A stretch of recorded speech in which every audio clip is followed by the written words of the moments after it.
Welcome to stellar talks by Maggi. तो जैसा कि आप लोग देख रहे हैं कि दुनिया में क्राइसिस चल रही है, एनर्जी क्राइसिस, वर्ल्ड वॉर 3 जैसी सिचुएशन आ गई है। तो ऐसे में क्या एस्ट्रोलॉजिकल रीज़न है इसके पीछे?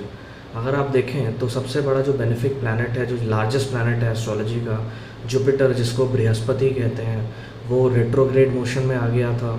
11 मार्च को वो डायरेक्ट मोशन में आया, अपने नक्षत्र पुनर्वसु में है। और पुनर्वसु नक्षत्र को कहते हैं it is the star of renewal. मतलब आप एक नए सिरे से, एक नया ऑर्डर आता है दुनिया में, और नई विजडम के साथ एक नई शुरुआत होती है।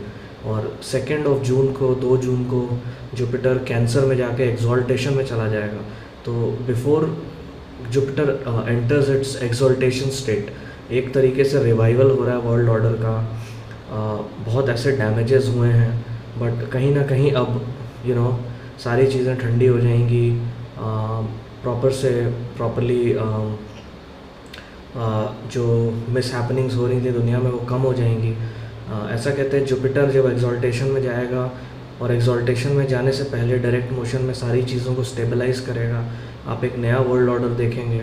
आप देख रहे हैं कि ईरान ऑटोमेटिकली सबको सरप्राइज़ कर गया है, और अब जो वर्ल्ड ऑर्डर डिसाइड हो रहा है वो ईरान डिसाइड कर रहा है, ऑयल प्राइसेस को कंट्रोल कर रहा है। और अब तक all this share market everything, इसको कहते थे ये स्टॉक मार्केट पे चीज़ें डिपेंड करती हैं, दुनिया की इकॉनमी डिपेंड करती है। बट ईरान ने फिर से प्रूव कर दिया कि सबसे बड़ी जो दुनिया की इकॉनमी डिपेंड करती है किसी चीज़ पे, तो वो ऑयल है, तेल है, पेट्रोल है या डीजल है, आप जिस भी फॉर्म में लें।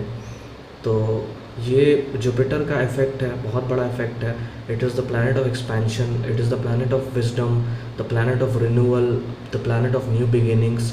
और जुपिटर अगर आप देखें तो एक साइकिल पूरा करके आ रहा है, और अपने से 12th, अपने एक्सॉल्टेशन से 12th में अभी, तो सारी चीज़ों को रिस्टोर करके, स्टेबलाइज करके 2 जून से आप एक नया वर्ल्ड ऑर्डर देखेंगे।